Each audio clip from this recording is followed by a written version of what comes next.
Assalamualaikum warahmatullahi wabarakatuh. Saya Galus Karwijayanti, saya calon guru penggerak angkatan 5 dari Kabupaten Blora. Kita akan membuat sebuah koneksi. Jadi yang pertama, pendidikan, kita bicara soal filosofi KHD, pemikiran KHD. Kita bicara soal pendidikan adalah menuntun. KHD di modul 1.1 itu menyatakan bahwa mungkin bisa saya bacakan biar tidak salah, bahwa pendidikan adalah menuntun segala kodrat yang ada pada anak-anak agar mereka dapat mencapai keselamatan dan kebahagiaan yang setinggi-tingginya, baik sebagai manusia maupun sebagai anggota masyarakat. Kemudian di paragraf berikutnya juga disebutkan bahwa pendidikan itu hanya suatu tuntunan di dalam hidup tumbuhnya anak-anak kita. Artinya bahwa hidup tumbuhnya anak itu terletak di luar kecakapan atau kehendak kita sebagai kaum pendidik. Anak-anak itu sebagai makhluk manusia dan benda hidup, sehingga mereka hidup dan tumbuh menurut kodratnya sendiri. Jadi kesimpulan saya di modul 1.1 ini sebenarnya adalah pendidikan itu menuntun. Pendidikan itu hanya tuntunan dalam proses pendidikannya. Jadi pendidikan hanya sekedar dalam tanda kutip tuntunan. Jadi tapi kita harus menyadari bahwa anak-anak kita itu nanti akan tumbuh berkembang di luar sistem pendidikan yang lebih banyak. Jadi anak itu sekolah mungkin hanya sampai SMA katakanlah, berfungsi dengan baik itu sampai SMA. Ketika sudah mulai kuliah atau bekerja setelah itu, dia akan merasakan mungkin kehidupan nyata. Jadi sebenarnya tuntunan itu ada hanya sampai sistem pendidikan yang ia jalani. Tetapi pendidikan itu diharapkan tuntunan yang ada selama di masa sekolah itu tetap mereka bawa di kehidupan selanjutnya. Jadi walaupun hanya dalam tanda kutip tuntunan, tapi harapannya bisa dipakai untuk sepanjang hayatnya si anak tersebut. Jadi pendidikan hanyalah tuntunan, namun hendaknya dipakai sampai sepanjang hidupnya dia. Itu yang pertama yang saya dapatkan. Jadi ketika pendidikan itu tuntunan dan diharapkan punya efek jangka panjang, maka kita akan bicara tentang pendidikan karakter, yang di situ kita bicara soal fenomena gunung es yang ternyata karakter yang tampak 12% itu dipengaruhi oleh bawah sadar sebanyak 88%, dan itu bisa istilahnya diasah dengan adanya keteladanan dan pembiasaan. Maksudnya dengan pembiasaan, pengkondisian dan pembiasaan, maksud saya dengan cara memberi teladan dan sistem atau implementasi aplikasi suatu sistem. Begitu. Jadi kita harus dari modul 1.1 ini kemudian dibahas juga di situ bahwa menurut KHD tujuan pendidikan itu adalah self control. Itu pakai bahasa Belanda tapi artinya adalah self control. Itu adalah dalam kalimatnya, oleh karena itu menguasai diri, self behearsing atau apa itu, dalam artinya ketika saya translate dalam bahasa Inggris itu adalah self control, merupakan tujuan pendidikan. Jadi self control itu merupakan tujuan pendidikan dan maksud keadaban. Jadi adab itu berarti dapat menguasai diri menurut KHD seperti itu. Jadi tuntunan ini diharapkan membuahkan suatu self control pada diri anak dan itu dipakai sepanjang hayatnya dia. Jadi kita sudah menemukan ya untuk modul 1.1 adalah poinnya ada di sana. Kemudian kita beranjak ke modul 1.2. Untuk menciptakan pendidikan yang bisa mencapai kesadaran diri untuk self control tadi dan dipakai sepanjang hayat, maka sebagai guru kita harus menjiwai dan patuh pada nilai guru penggerak. Nilainya apa saja? Jelas. 1, berpusat pada murid. Kemudian 2, mandiri, reflektif, kolaboratif, dan inovatif. Berpusat pada murid adalah ketika kita guru disamakan dengan petani, dibandingkan atau kita bisa menilik itu kita sebagai petani. Petani itu ketika merawat suatu tanaman itu tidak akan merawat tanaman. Misal ketika dia menanam padi, tidak mungkin akan memperlakukan tanamannya itu seperti tanaman jagung. Jadi petani itu harus paham betul bagaimana karakteristik atau lingkungan dari tanaman tersebut yang bisa menumbuhkan dia dengan optimal. Maka petani akan memperlakukan itu sesuai kebutuhan kondisi dan kebutuhan dari tanaman tersebut. Itu berpusat pada murid. Kemudian selain itu petani ini harus update dan upgrade dirinya, upgrade skillnya, upgrade sistem maupun peralatannya istilahnya, dengan mandiri mengembangkan dirinya agar tidak tertinggal sesuai dengan kodrat alam dan kodrat zaman. Karena sekali lagi pembentukan karakter itu dipengaruhi oleh lingkungan. Kita lihat fenomena gunung es itu ternyata kita tidak hanya berbicara soal bawah sadar, tapi juga lingkungan yang memberi dampak pada alam bawah sadarnya. Jadi mandiri ini diartikan bahwa petani atau dalam artian guru harus mau upgrade dirinya agar dapat lebih kompeten. Kemudian yang ketiga yaitu reflektif. Seorang guru diharapkan mampu memaknai perjalanannya, pengalamannya untuk memberikan refleksi, bagaimana sih peristiwa yang saya alami, kemudian apa yang saya rasakan ketika mengalami peristiwa tersebut, kemudian pembelajaran apa yang saya dapatkan ketika saya mengalami peristiwa itu atau menerapkan suatu pembelajaran, kemudian apa yang harus diperbaiki dan sampai ke penerapan ke depannya. Kita pakai 4P untuk melakukan refleksi. Kemudian kolaboratif. Jadi seorang guru harus mau untuk berbagi dan berkolaborasi dengan orang lain atau sejawat atau bahkan ke masyarakat luar untuk menciptakan lingkungan yang suportif untuk muridnya. Kemudian terakhir yaitu inovatif. Di sini tentang pemberdayaan aset dan peka pada perkembangan zaman. Jadi harus betul-betul tahu aset yang dimiliki itu apa saja dan bisa diberdayakan untuk mencapai tujuan kita, begitu. Itu dari modul 1.2. Kemudian kita melangkah ke peran.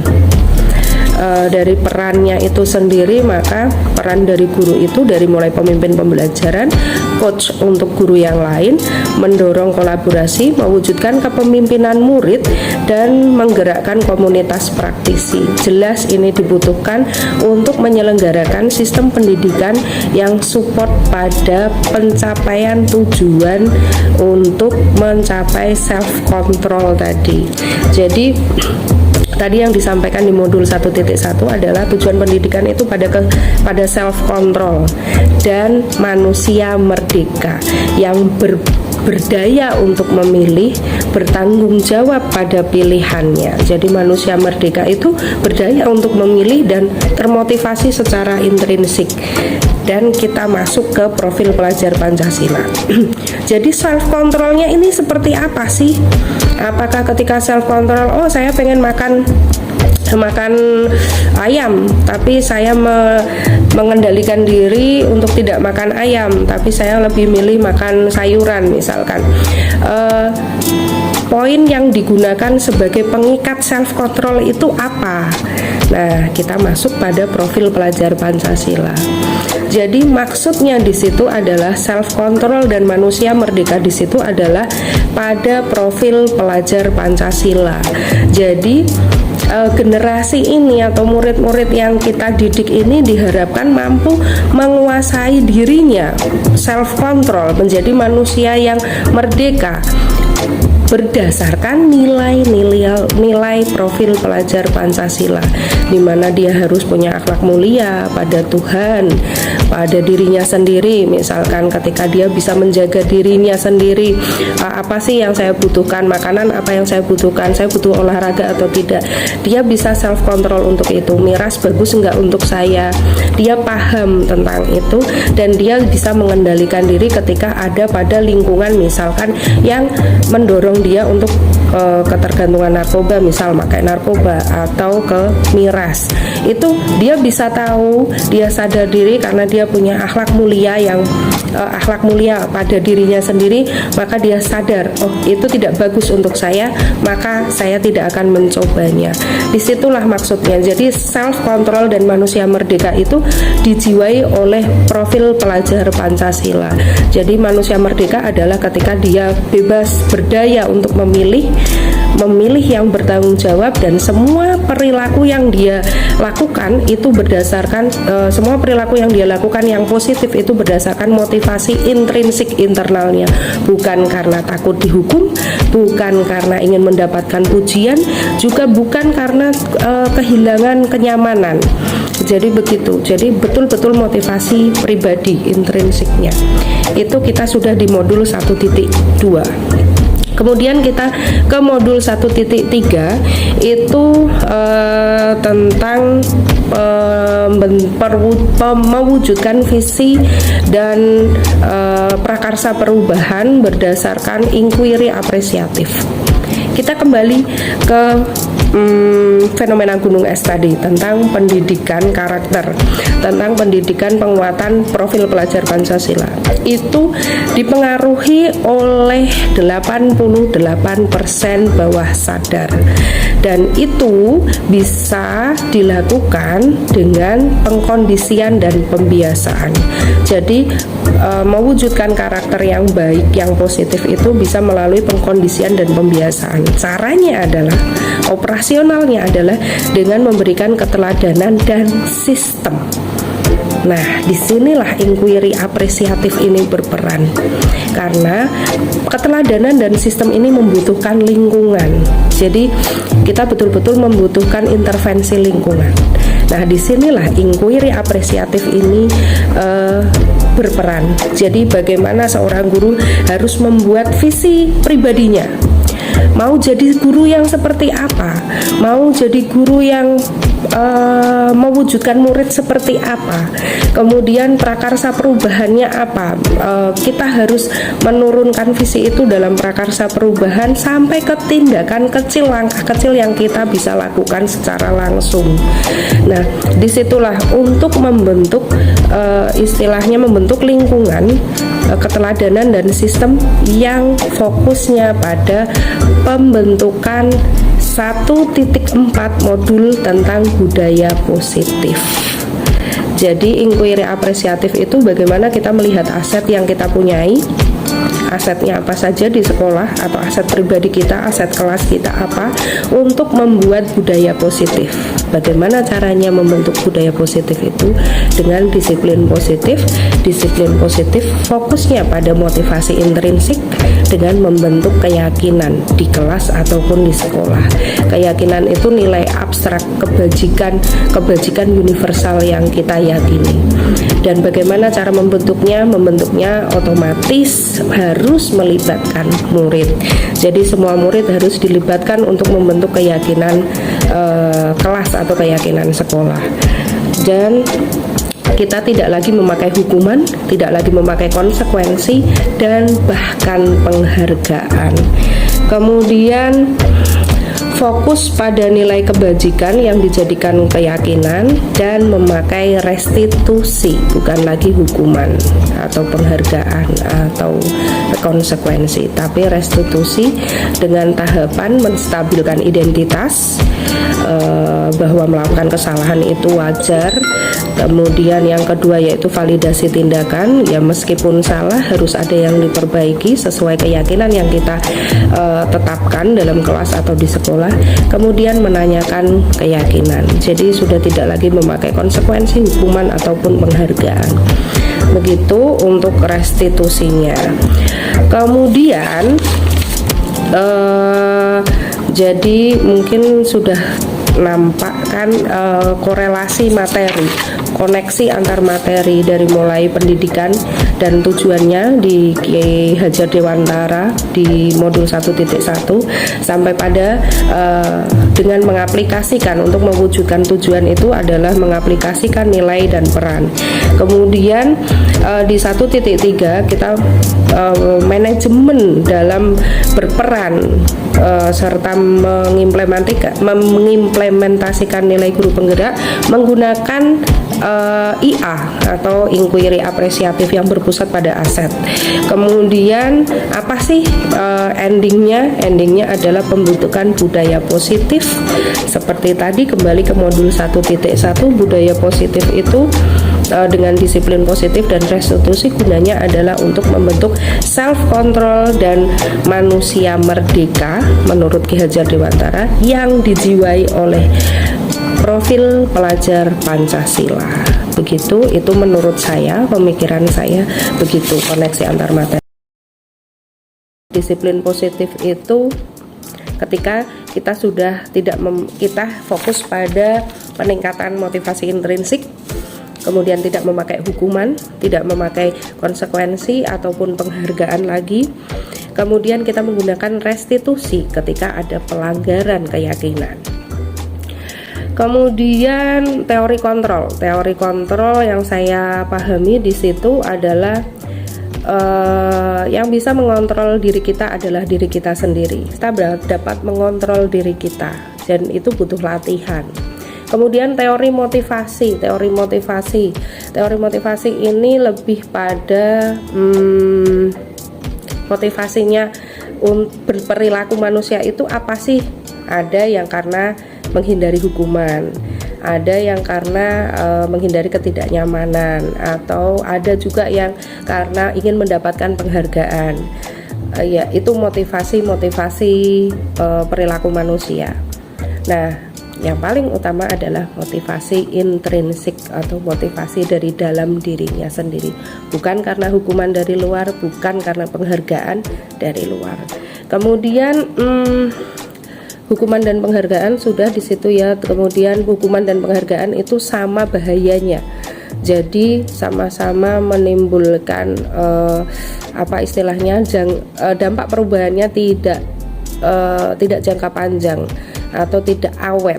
Dia hanya berubah untuk mendapatkan penghargaan atau menghindari hukuman saja saat itu. Kemudian posisi kontrol guru itu ada yang sebagai teman, ada yang sebagai penghukum, ada yang sebagai pemantau, kemudian ada yang sebagai yang diharapkan adalah sebagai manajer. Posisi kontrolnya adalah sebagai manajer. Jadi kalau pemantau itu masih menggunakan konsekuensi, penghukum jelas penghukum. Kemudian ada yang menjadi teman terlalu dekat juga tidak bagus sebagai guru, maka yang paling bagus adalah posisi kontrol sebagai manajer. Itu yang pakai restitusi atau disiplin positif itu. Kemudian kebutuhan dasar manusia, itu kebutuhan dasarnya ada 5. Kebutuhan dasar dari biologis, kemudian kasih sayang, kebebasan. Kita dapat menganalisa itu untuk mengetahui penyebab dari penyimpangan perilaku murid kita, dan itu jelas perlakuannya akan berbeda ketika kita tahu penyebabnya apa, kebutuhan dasar yang belum dipenuhi apa, maka kita bisa mengarahkan murid untuk memenuhi kebutuhan yang belum terpenuhi itu dengan cara yang positif. Kemudian keyakinan kelas itu membentuk keyakinan kelas dari nilai-nilai kebajikan universal. Kemudian kita pakai segitiga restitusi ketika ada penyimpangan perilaku, mulai dari menstabilkan identitas, validasi tindakan, dan menanyakan keyakinan. Adakah hal-hal yang menarik untuk Anda dan di luar dugaan? Ya, saya dulu berpikir bahwa penghargaan itu bisa melatih untuk anak bisa patuh melakukan sesuatu sesuai dengan inginnya guru. Ternyata itu tidak juga bisa berpengaruh. Ternyata dari beberapa penelitian yang disampaikan di modul itu, ternyata itu juga penghargaan ada yang merusak ketelitian.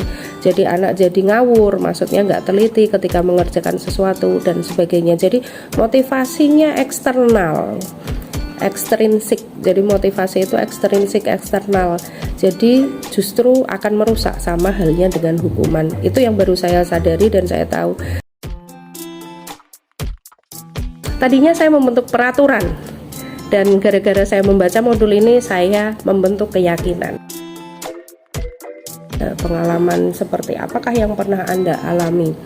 Kalau pengalaman saya kemarin baru sempat membahas tentang keyakinan kelas. Jadi kemudian sekali waktu saya mengaplikasikan segitiga restitusi pada murid saya yang suka berbicara dalam bahasa Jawa misuk begitu, dan itu saya tampilkan di demonstrasi kontekstual.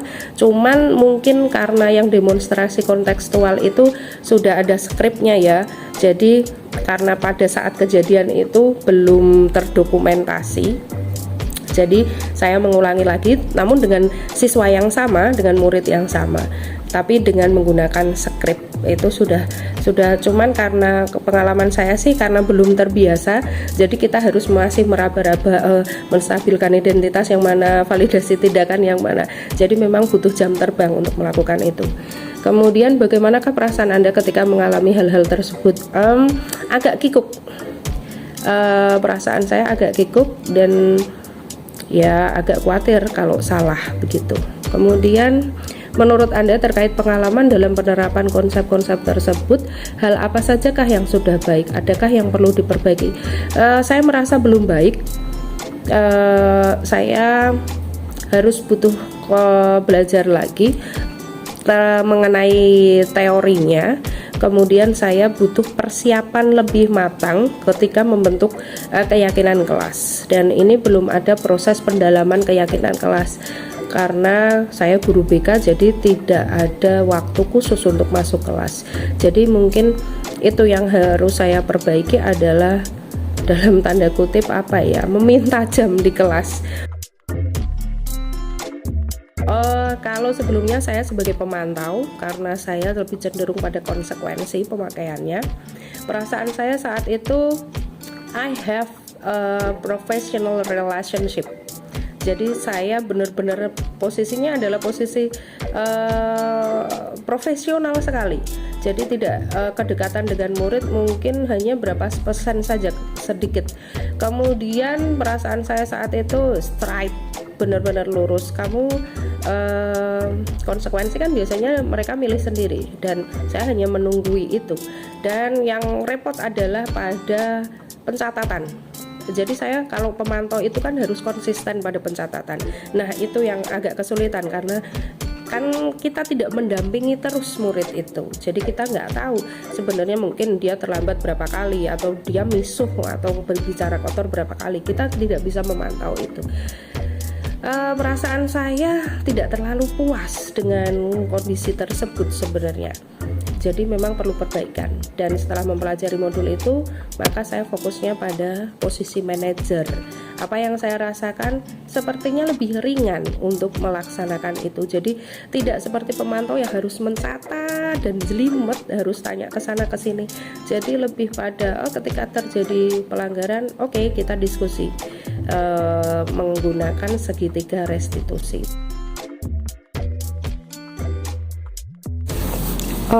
Tentang segitiga restitusi, sebelum mempelajari modul itu pernah nggak melakukan segitiga restitusi?